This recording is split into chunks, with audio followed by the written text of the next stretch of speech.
अब प्रश्न ये है, भगवान की इच्छा ऐसी क्यों हुई? इस तर्क का क्या उत्तर है? भक्त के जीवन में कोई कमी आई और ये भगवान की इच्छा से हुआ, तो भगवान ने अपने भक्तों के जीवन में ऐसी कमी पैदा क्यों की? उन संतों के जीवन में ऐसे कमी क्यों उत्पन्न की? तो प्रियादास जी कहते हैं, भगवान भक्त वत्सल है। भक्तों के प्रति भगवान का वात्सल भाव होता है और वात्सल भाव की एक विशेषता होती है। क्या? जैसे माँ अपने बच्चे को नहलाती है, धुलाती है, श्रृंगार करती है, पाउडर लगाती है, केश संवारती है, आँखों में काजल लगाती है और उसके बाद जो काजल बचा रहा उस काजल को मत्थे पर जिठौना लगा देती है। पाउडर लगाया, काजल लगाया, केश संवारा, ये तो श्रृंगार है। लेकिन इतना बचा हुआ काजल मत्थे पर पोत दिया काला काला, वो क्यों पोता? वो इसलिए लगा दिया, जो श्रृंगार मैंने अपने बच्चे का किया है, कहीं इस श्रृंगार पर किसी की नज़र न लग जाए, किसी की कुदृष्टि न लग जाए, इसलिए माँ एक जिठौना लगा देती, काले रंग का टीका लगा देती है। भगवान भी यही करते हैं, अपने भक्तों के जीवन को खूब सजाते हैं। भक्तों को जीवन बड़ी विशेषताएं होती है, लेकिन इसके साथ साथ भगवान अपने भक्तों के जीवन में एक कलंक का टीका भी लगा देते हैं, जिससे संसार की नज़र उस कलंक के टीके पर पड़े और मेरा भक्त सुरक्षित रहे। ये भावना करनी चाहिए। अगर भगवान के भक्तों के जीवन में कोई कमी दिख जाए तो यही मान लो कि भगवान ने अपने इस भक्त के संपूर्ण जीवन को सजाने के बाद एक कलंक का टीका लगा दिया है, जिससे संसार के प्राणियों की नज़र भक्त के ऊपर न लगे। प्रियादास जी कहते हैं, बालक श्रृंगार करे निहार नेह महिमा। अपने बच्चे का श्रृंगार करने के बाद बेत जो जिठौना कारो गिर जल जाने का, मेरे बच्चे को किसी की नज़र न लग जाए, इसलिए माँ जिठौना लगा देती। उसी प्रकार भगवान भी अपने भक्तों के जीवन में एकाध कलंक का टीका लगा देते हैं, जिससे संसार के प्राणियों की दृष्टि उस कलंक तक ही सीमित रह जाए। संसार के पावन प्राणियों को उस कलंक ही दिखे और मेरे भक्त का जीवन सुरक्षित बना रहे। ऐसी निष्ठा जब भक्तों में होती है, तभी भक्तों का चरित्र हम हृदयंगम कर पाते हैं। इसलिए भगवान के भक्तों की कथा को सुनना बहुत महत्वपूर्ण है। भगवान के भक्तों का चरित्र सुनकर ही भक्ति का स्वरूप जीवन में समझ में आता है। भक्ति क्या है? इसलिए प्रियादास जी महाराज कहते हैं, कोई कितना भी बड़ा तिलक लगा ले,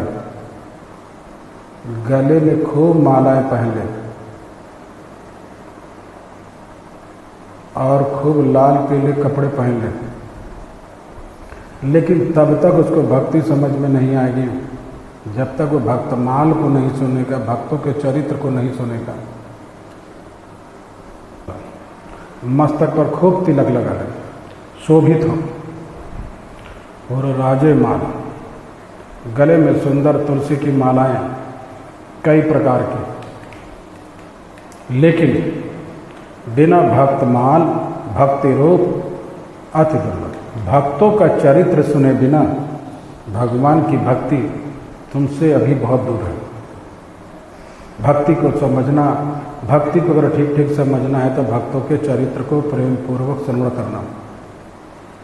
ये 5 प्रकार के जो भक्त बताए हैं, पंचरस, उपासक, यही 5 प्रकार के फूल हैं। और इन्हीं 5 प्रकार के फूलों को जोड़ करके श्री नाभादास जी ने भक्तमाला बनाई, भक्तों की माला बनाई। वै जयंती दाम भागवती अली नाभा नाम।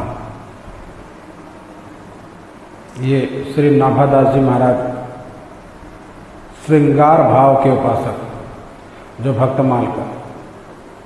इसीलिए प्रियादास जी कहते हैं, नाभा अली, अली माने सखी, सखी को अली कहते हैं। तो नाभा अली ने ये माला बनाई, वै जयंती दाम भागवती अली नाभा नाम, लाई अभिराम श्याम मति ललचाई। नाभादास जी ने जब भक्तों की ये माला तैयार की तो इस माला को देखकर भगवान ललचा गए। भगवान को लालच पैदा हो गई, ये माला मेरे गले में पड़ जाए। और नाभादास जी ने भगवान के लिए ही बनाया पंचरस से। और इस माला को देखकर लाई अभिराम श्याम मति ललचाई। भगवान श्याम सुंदर को यह माला बड़ी प्यारी लगी और भगवान ने कहा, नाभा ये माला मुझे पहना दो, भारी और प्यारी की करत ने निहारी हो, देखो गति न्यारी धारी पाया हो। माला जब पहनाई तो श्याम सुंदर के गले में भक्तों की ये माला नाभादास जी ने धारण तो कराई, लेकिन माला ये सरक करके गले से भगवान के चरणों तक पहुंच गई। प्रियदास जी कहते हैं, देखो गति न्यारी धरी पायल कुंवारी। इसकी गति अद्भुत न्यारी है। ये माला धरक करके सरक करके भगवान के चरणों तक पहुंच गई। क्यों? भक्ति का भार इतना था इस माला में कि माला गले से सरक कर चरणों तक आ गई।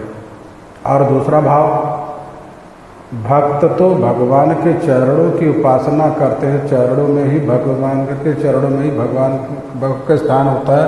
इसलिए भक्तों की माला ये गले भगवान के गले से सरक कर भगवान के चरणों में पहुंच गई।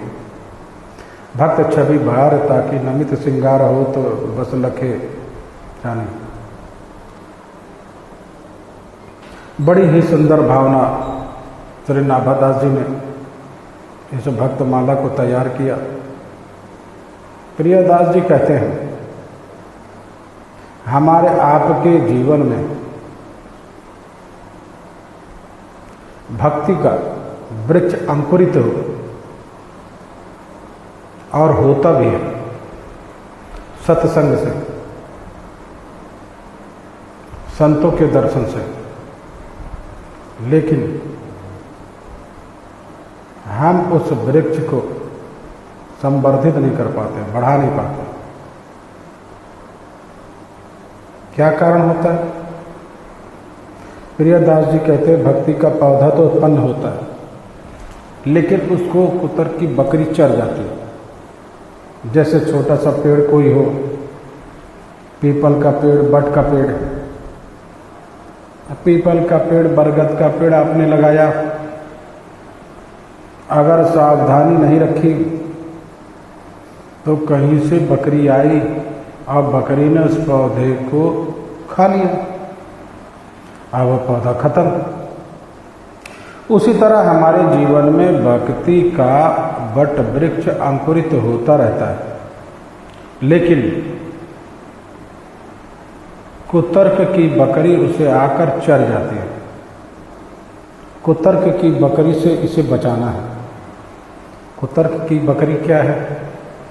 आप भगवान की भक्ति करो, सीताराम सीताराम सीताराम करो, तो कुतर्की लोग आकर कहेंगे, क्या सीताराम सीताराम कह रहे हो? सीताराम सीताराम करने से क्या सीताराम मिलते हैं? राम राम करने से कहीं राम मिलते हैं? अरे मिलते हैं, ऐसा कैसे मिलते हैं? राम राम करने से अगर मिलते हैं तो रोटी रोटी करने से रोटी नहीं मिलनी चाहिए? किसी को मिलती है? रोटी रोटी कहने से रोटी नहीं मिलती तो राम राम कहने से राम कैसे मिलेंगे? रसगुल्ला रसगुल्ला कहने से जिनमें मिठास आती है? नहीं आती। तो राम राम कहने से राम कहाँ से मिलेंगे? अब सामने वाला व्यक्ति ऐसा तर्क करेगा तो बुद्धि तो विचलित हो जाएगी, हाँ ये भी बात ठीक कह रहा। एक कुतर्क की बकरी तुम्हारे भक्ति के पौधे को चर जाए। ऐसे कुतर्कियों से बचने की जरूरत है। ऐसे कुतर्कियों का भी उत्तर है, राम राम कहने से राम नहीं मिलेंगे। क्यों? रोटी रोटी कहने से रोटी नहीं मिलती है।